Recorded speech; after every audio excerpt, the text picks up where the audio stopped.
that time of the year again. Another Class of 2020 episode. Absolutely love these, but what I love even more is seeing a certain blonde-haired bloke back behind a microphone. Lockie Gibbs, how are you, mate? Oh, mate, I'm great, and I'm just super excited to have one of my absolute favourites on today, Harps. Who's our guest? Our guest is Ryan Angwin, mate, but I got to ask you, you had a fair few weeks off there, so how was your podcast off-season yourself, Mr. Gibbs?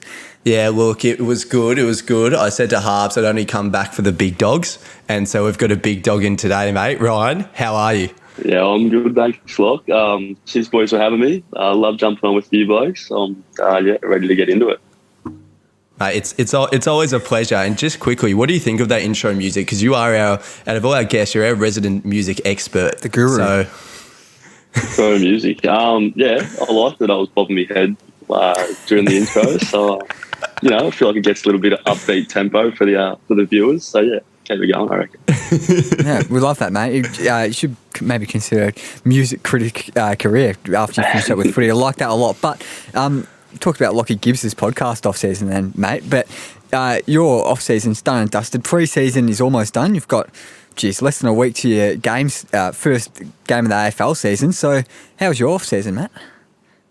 Off-season was pretty chill. I just went back home and, saw the family and did all that stuff. But pre-season was, definitely a lot harder than the first one. I suppose your first year you get modified a fair bit and looked after, but second one you're pretty much thrown into everything, and if you're healthy, they don't hold back on you. So, it's definitely tough, but we got through it and ready for round one this week. Yeah, exactly right. Yeah, what was that like, that that second pre-season for you? Like, when you say throw yourself in, tell us what a typical pre-season day is like at the Giants. So usually get to the club maybe 6:45, I reckon. Some days we do like little skill stuff and that early in the morning at like 7 or whatever that may be. Training sessions can go for 3 hours sometimes, long 15K sessions. And then you have your afternoon rotation sort of stuff where you do weights and meetings, and it's pretty much like a 6:45 till 4 to 4:30 type of day, if not maybe even 5. So definitely in it for the long run, but I suppose it does make the days go quick and even the weeks go quick as you're doing stuff all the time. Mate, we were just talking off air before we hit record, and we told you to save all this for when we hit record. So I'll ask you now. You had a bit of a tough battle with COVID, you were telling us. So fill us in. Tell us all about it. Yeah, so I got the big vid over New Year's. And then it was pretty bedridden by it. I think I was rattled for about 8 days, just coughing and runny nose and, sweats and pretty much everything under the sun that came with it. And then, I don't know, we were talking about getting back into training and that, and I reckon it probably took me 2 to 3 weeks to feel like pretty fit again. There was points of training where I was just like collapsing to my hands and knees, like trying to get air in, and my heart rate was just through the roof. I think there was one time I sat down for maybe 20, 25 minutes after training just trying to get air back into my lungs, and my heart rate was still at, I think, 150. So I was really struggling with it for a bit, but once I finally got through a session and felt good again, it was on the up. But yeah, those first sort of 2 weeks of training really hit me hard. Mate, that's super intense. Like, what was it like having to push yourself literally almost to breaking point? That just sounds so tough. Oh, it was, fairly frustrating. Like, obviously, you're fit and, like, you put in all that work, and just when you're trying to run and you can't breathe and then your legs give out on you, it's just like, I don't know, you start thinking to yourself, am I not fit? Like, what the hell's happening to me? But, like, the coaches and the players are understanding of, like, what everyone's going through. I think pretty much everyone at our club's had COVID now, and it affects everyone differently. They were really understanding by it, and like they did everything they could to get us back to full health and do it the proper way. So do the coaches and all the fitness stuff and all that, do they adapt your training plan for that pre-season when you get COVID? Yeah, so obviously they sort of, your first couple of sessions, they ease you back into it as it's like a respiratory type disease. So they've got to be cautious and careful of how much they push you and what they do with you for your first couple of sessions back. But yeah, once you, I suppose, keep building and building, the program gets harder and harder, and then you're back into the full swing of things by a week or so. Yeah, I guess it sounds tough because obviously running is probably one of your main strengths, so it would have been frustrating that one of your weapons you weren't able to utilise. But was anybody else at the club as badly affected as you? Don't have to name names. No, I reckon there was one other bloke who was similar to me, struggled for a bit with it. But I think the majority of the boys were pretty good. They'd probably just have a cough and a runny nose for a couple of days and then they'd be fine. And they could just go back into the full swing of things pretty much straight away. So, I think there was only two of us that got hit pretty hard by it. Are you sure it wasn't the late night FIFA sessions that was hampering you? That could be a part of it. Just using COVID as an excuse. But it was shocking. We've heard a few things just around the media about long COVID. Have any of the boys been, or you even, been affected by that at all? No, I don't think anyone's been affected by it. I honestly thought I might have been affected by it the way I was travelling. But I think pretty much by that second or third week, everyone was pretty fine. So. Oh, happy days. And you'd rather get it now so it won't affect your season. Fingers crossed. And the season, like Harper said earlier, nearly upon us. And I saw you were running around in the first practice match against Sydney. And obviously you were named last week. Unfortunately, I don't think you got on the ground, but you must be itching to go. You must be right around the mix for a round one or an early season debut. Yeah, definitely. I feel really good at the moment. I feel like I'm probably in the best form I've been in for a very long time. But saying that, all the boys are in really good form, and being able to run out in Albury with the first team, that was probably one of the most fun games I've ever been a part of. A fair crowd at Albury, playing against the Swans. Running around the first team, that was definitely one of the highlights of my career so far. And then, obviously being named last week, but unfortunately didn't get to play. It just also potentially shows that how close I am at the moment, and hopefully it goes my way soon. How do you feel you fared personally in that game in Albury against the Swans in the AFL side, basically? Coming on at quarter time probably helped a fair bit. Everyone usually blows out in the first quarter, going full pelt. So to come on at quarter time, I felt like I had a little bit of an advantage. But obviously we know the Swans fairly well, and I feel like we've played pretty much against everyone from their side anyway over the past 2 years. I felt like I, played my role, did what I could. And overall I was satisfied with my game, and I think the coaches were as well. So, definitely positive. Yeah, mate, it was good. I did try to look at that game because I'm a massive Supercoach follower, but it was pretty hard. It was very pixelated, the broadcast. But anyway, so what was that step up like? Obviously playing the VFL last year, now you're coming up against an AFL opponent and a very good team. How'd you find it? It's definitely a lot quicker and a lot smoother. But in saying that, I wouldn't say it's easier, but it's sort of easier to judge, I suppose, what the ball's going to do and what the setups and that are like. Because VFL, you just have people scrapping, trying to fight for a spot to make an AFL list or an AFL side. Where AFL is a lot more cleaner and it's a lot more smoother, and VFL is just contested and people throwing bodies at each other. So I didn't mind it as a winger, but it was definitely a good experience, and always going to be hard playing up at that level. Do you know how far off you are from getting a spot in the 22 in the actual home and away season? I don't have an exact idea, but it's definitely very close right now, I can imagine, after being named sort of twice in the first team. Just got to keep building on my form, and hopefully, within the next couple of weeks I get an opportunity. So why is it that you're kind of knocking on the door there, smashing down the door even? What How have you developed in the preseason? What skills have you picked up or improved? I was going to say Ryan actually just invited Leon to his pro clubs team. That's why. Yeah. Yeah, it's definitely all in the pro clubs. That's how you do it pretty much. No, I just feel like my last sort of month of pre-season, I don't know, I've sort of taken my game, I suppose, to another level, and I've started to develop skills and be a lot cleaner with the football and, have better decision making. And obviously one thing being a first year, I was probably pretty quiet with communication and trying to, command on the field. But this year I feel like I've sort of taken that and put that in a positive direction and, started to use my voice a lot more and all that sort of small stuff that pays off on the field. So I feel like that's just really switched me on the past month. And, my game has sort of risen with it, I suppose.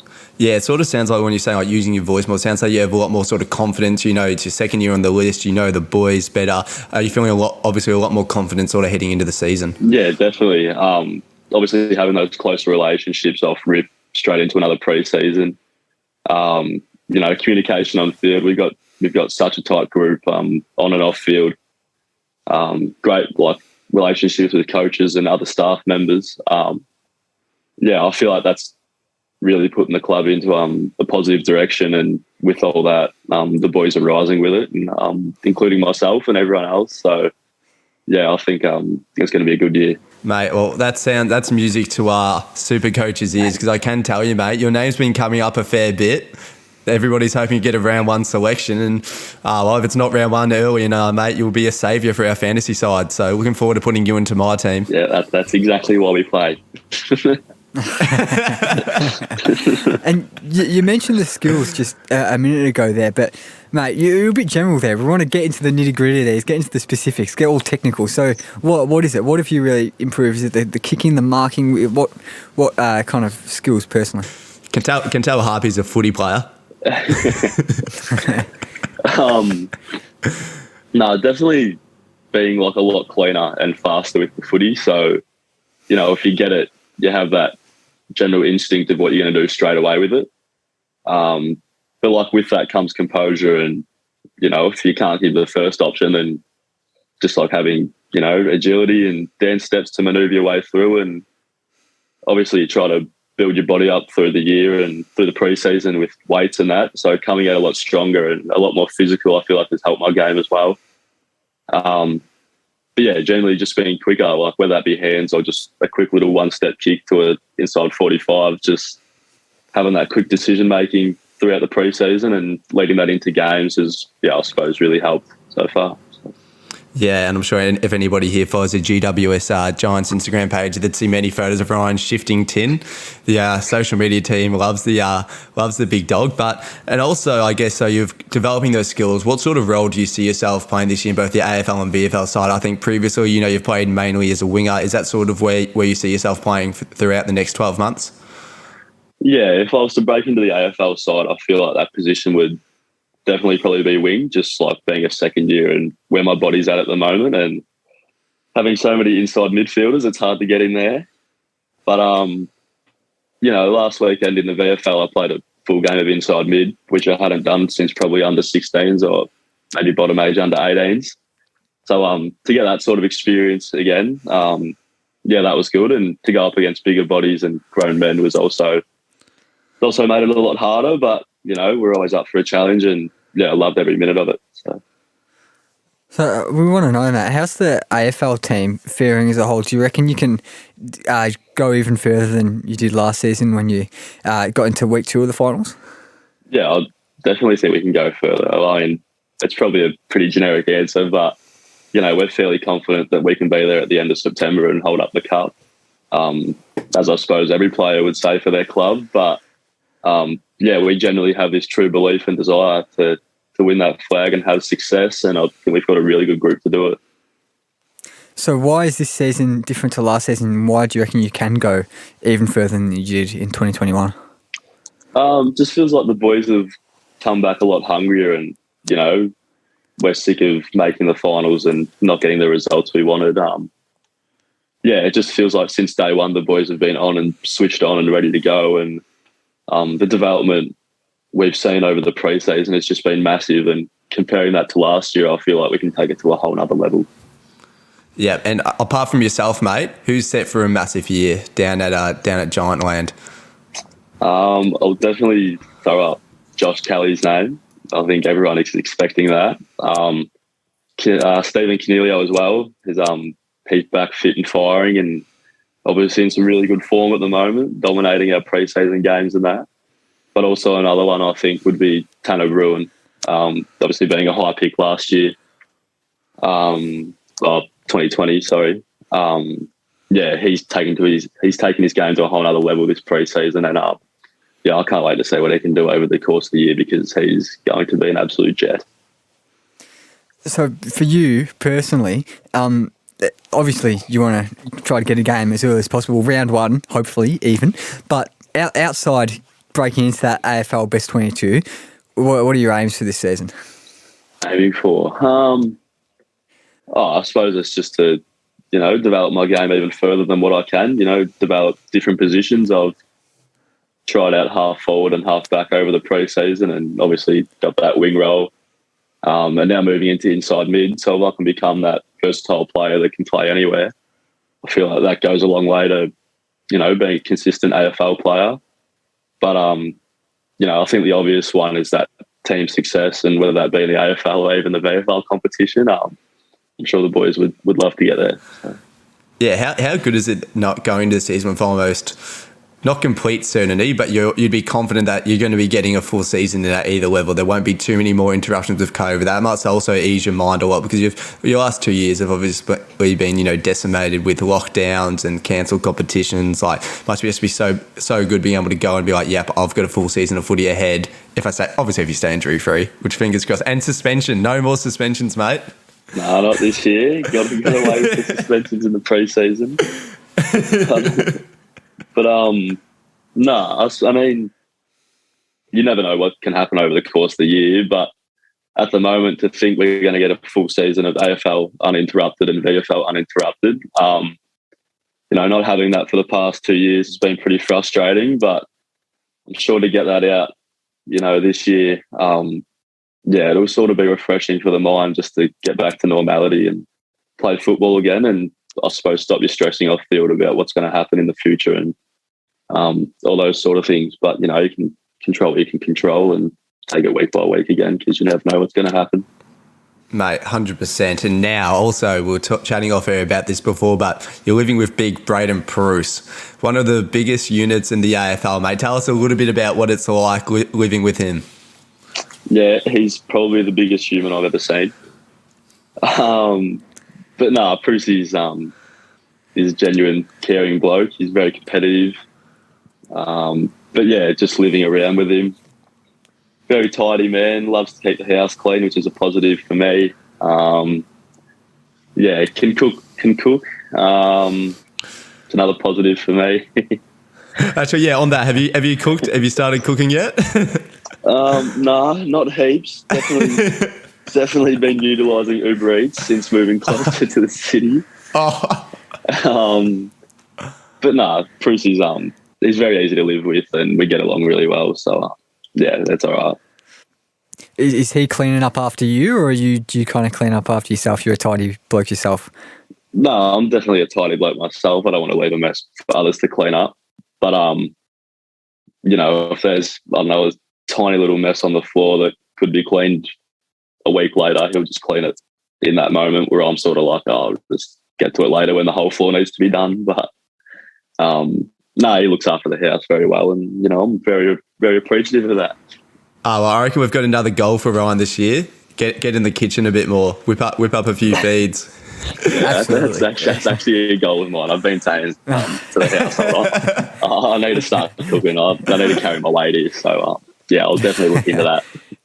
Have you been eyeing off a particular page in the recipe book that you're going to whip up for Prusy and yourself?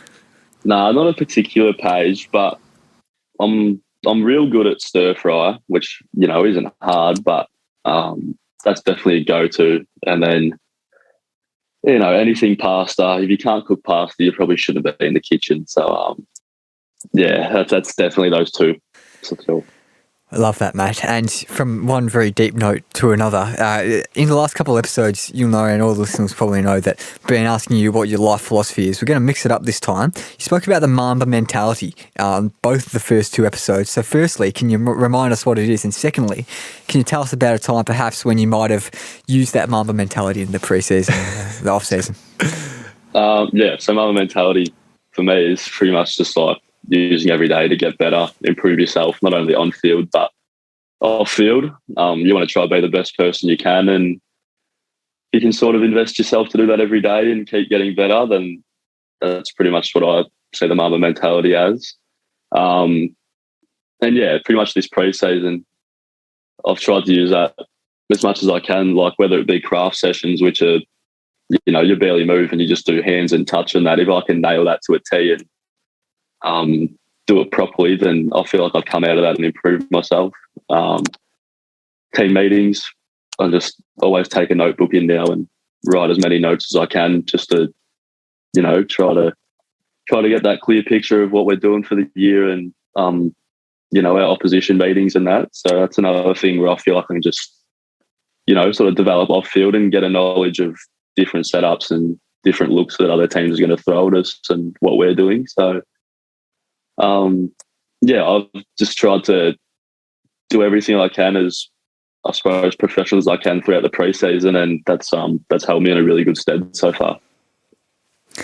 We absolutely love that, mate. And just before we do go, it's not a question so much, but we did send up the Where Do We Begin cap to you a couple months ago, and just on that, I've got one down here, and the people who may be watching on YouTube can see this. And in all the episodes recently, we've been giving 20% discount code at the end of every episode for these cord Where Do We Begin caps. They're very nice, got a little design on the front and the back. They absolutely love them, and we usually just go with the guest name. So if you go to wheredowebegin.com.au, click on the little shop thing, then put in your code to get one of these caps, write in Ryan Angwin, you get yourself 20% off a cap, which we absolutely love. But before we go, Lockie, you want to say something? I was just going to say, Ryan wears it every day. It's pretty worn out. That's why he doesn't have it on in the YouTube at the moment. I think Big Brucey might have taken it. He saw it lying around the house and thought, that is a good hat. That is a good hat.